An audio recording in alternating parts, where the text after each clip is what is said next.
The Book of Impossible Things. Dr. Sarah Chen sat in the Yale Voynich Rare Book and Manuscript Library, staring at the pages before her. After 12 years studying the Voynich Manuscript, she was no closer to understanding it than the day she'd first seen it. The book was beautiful, 240 pages of vellum covered in flowing script that looked like it should mean something. The illustrations were even stranger. Plants that didn't exist, astronomical charts that made no sense, naked women in green pools connected by tubes, zodiac symbols with impossible geometry. And no one, not cryptographers, not linguists, not computer scientists, had ever successfully translated a single word.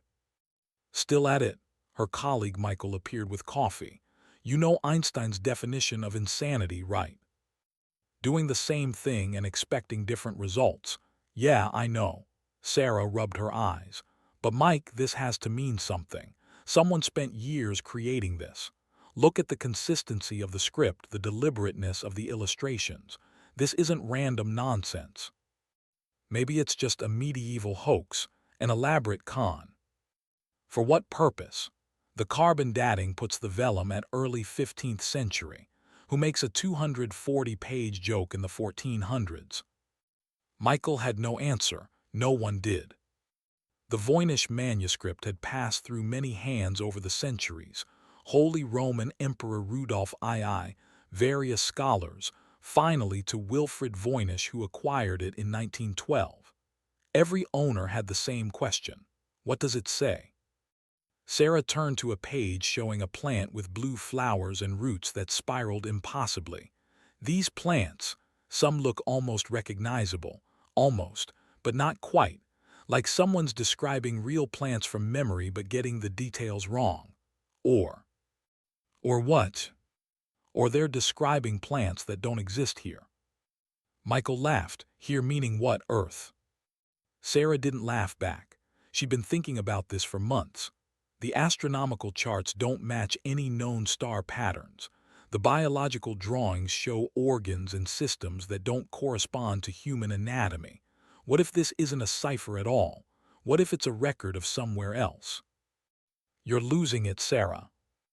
Maybe she was. 12 years studying an incomprehensible book will do that to you. But somewhere in those flowing letters and impossible plants was a message. She was certain of it. She just had no idea how to read it. The Dancing Plague, Strasbourg, 1518. Frau Trophia stepped into the street and began to dance. It was July in Strasbourg, hot and miserable. The city was recovering from famine, disease, and political unrest. Dancing was the last thing anyone felt like doing. But Frau Trophia danced and danced and danced. By evening she was still dancing, her feet bleeding, her body exhausted. Neighbors tried to stop her. She couldn't stop, or wouldn't stop. She just kept dancing. Within a week, 34 more people had joined her. Within a month, 400 people were dancing uncontrollably in the streets of Strasbourg, some dropping dead from exhaustion, heart attack, or stroke. The city officials, baffled and terrified, consulted physicians. The doctors declared it a hot blood disease and prescribed the most logical cure: more dancing. They built stages, hired musicians, and encouraged the afflicted to dance it out of their systems. It didn't help. People kept dancing and dying. Then, as mysteriously as it started, it stopped. By September, the dancing plague was over. 5 centuries later, historians still argue about what happened. Mass hysteria, ergot poisoning from contaminated grain, a bizarre form of collective stress response. No one knows. But in Strasbourg, there's a monument to the dancing plague. And on quiet nights, locals say you can still hear music where no music should be. The Green Children of Woolpit, 12th century England. When the harvest workers found the children near the wolf pits, they thought at first they were covered in moss or mud. Then they realized the children's skin was actually green. The boy and girl spoke no English, no French, no Latin. Nothing anyone in the village of Woolpit could understand. They wore strange clothes made of unfamiliar material. They refused to eat normal food, surviving only on raw beans. The villagers took them to the local landowner, Sir Richard de Calney. He housed them, tried to communicate with them, tried to understand where they'd come from. Slowly, over months, the children learned English. The boy remained weak and died within a year, but the girl survived and her skin gradually faded to normal. When she could finally communicate, her story was impossible. She said they came from a place called St. Martin's Land, where the sun never shone and everything existed in permanent twilight. One day, while tending their father's cattle, they heard beautiful bells and followed the sound into a cave. They emerged, somehow, in Woolpit, in blazing sunlight they'd never seen before. She couldn't explain how they'd traveled, couldn't say where St. Martin's Land was, couldn't describe the route back. The girl eventually married a local man and lived a normal life, but she never stopped being the green girl, and she never found her way home. Medieval chroniclers recorded the story as fact. Modern historians debate whether it was folklore, a folk memory of something real, or an actual encounter with something. But green children or not, the story persists. And in Woolpit, there's still a pub called the Green Man, commemorating two children who came from nowhere and couldn't explain how. The Dyatlov Pass Incident, URALMOUNTAINS, 1959. The search party found the tent first. It had been cut open from the inside, as if the occupants had desperately clawed their way out. 9 experienced ski hikers had set out into Russia's Ural Mountains in late January 1959.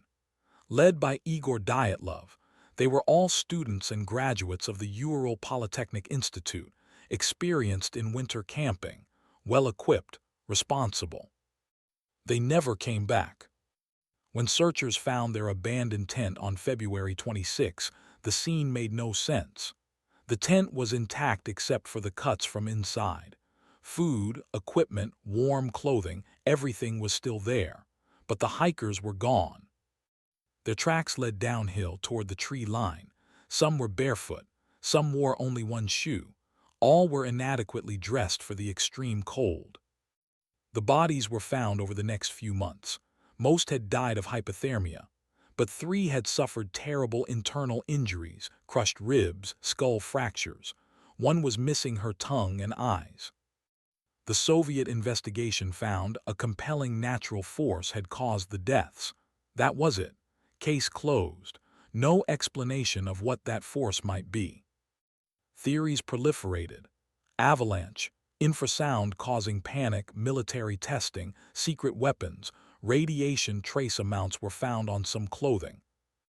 Indigenous Mansi people attack, paradoxical undressing from severe hypothermia. Some got more exotic, Yeti, aliens, secret government experiments. In 2019, 60 years later, Russian authorities reopened the investigation. Their conclusion: an avalanche combined with panic and hypothermia. But that doesn't explain the radiation, the massive internal injuries described as impossible to inflict by human means, or why experienced mountaineers would flee their shelter half-dressed in degrees C weather. The pass is now named Dyatlov Pass in their honor. Hikers still visit, trying to understand what could make 9 people abandon safety and run to their deaths. No one has a satisfying answer. The Overton Bridge, Scotland, 1950s present. The dog walked calmly onto the bridge with its owner, seemed fine, then suddenly leaped over the parapet. 50 feet down onto the rocks. The owner screamed and ran to find their pet dead or severely injured. This happened once, then twice, then dozens of times. Over 300 dogs have jumped from Overton Bridge in Scotland since the 1950s. At least 50 have died. Almost all jumped from the same spot, between the final 2 parapets on the right side of the bridge. The pattern is consistent and bizarre. The dogs seem calm, then suddenly become focused on something and jump. No hesitation, no fear, just a leap to probable death. Scientists investigated. They found the bridge sits above a dense concentration of mink nests. The theory: dogs, especially long-nosed breeds with keen smell, become so fixated on the mink scent that they lose awareness of their surroundings and jump, thinking they're on ground level. It's a reasonable explanation, except it doesn't explain why dogs only jump from one specific section, or why the phenomenon started in the 1950s when mink have been in the area for centuries, or why some dogs have survived the fall and tried to jump again. Local legends offer different explanations. The bridge is cursed. There's a ghost. The area has paranormal energy that drives animals mad. In 1994, a man threw his baby son off the bridge, claiming it was the Antichrist. He then tried to jump himself. He survived. His son didn't. The man was found not guilty by reason of insanity. He claimed the bridge made him do it. Today, there are warning signs asking owners to keep dogs on leashes. But still, dogs jump. Always from the same spot. Always with the same sudden focus on something humans can't see. The WOW Signal, Ohio, 1977. Jerry Amon was reviewing printouts from the Big Ear radio telescope on August 15, 1977, when he saw something that made him grab his red pen. The signal was strong, 30 times louder than background noise. It lasted exactly 72 seconds. It came from the direction of Sagittarius, and it had all the characteristics of an artificial signal from an intelligent source. Amon wrote "Wow" in the margin next to the data. The signal has never been detected again. In the nearly 50 years since, astronomers have pointed telescopes at that exact spot in space hundreds of times. Nothing. The WOW signal was a one-time event. So what was it? Natural phenomenon. Possible, but the signal's characteristics don't match any known natural source. Human-made interference. Maybe, but in 1977 there were few satellites and the signal's frequency was protected by international law. Aliens? The signal came from deep space, from outside our solar system. If it was artificial, whoever sent it was very far away.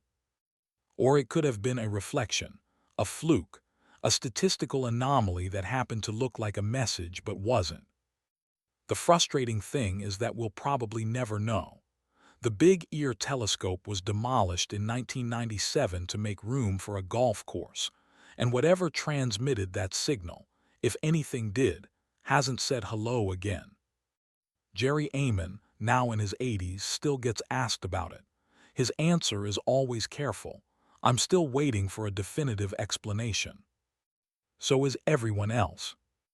The Antikythera Mechanism, found 1901. The Greek sponge divers thought it was a rock at first. It was covered in coral and sediment, pulled from a shipwreck off the coast of Antikythera in 1901. Then someone noticed the gears. The Antikythera Mechanism, as it came to be called, is a bronze device roughly the size of a shoebox. Inside are at least 30 precision-cut gears. It dates to around 100 BCE, making it over 2,000 years old.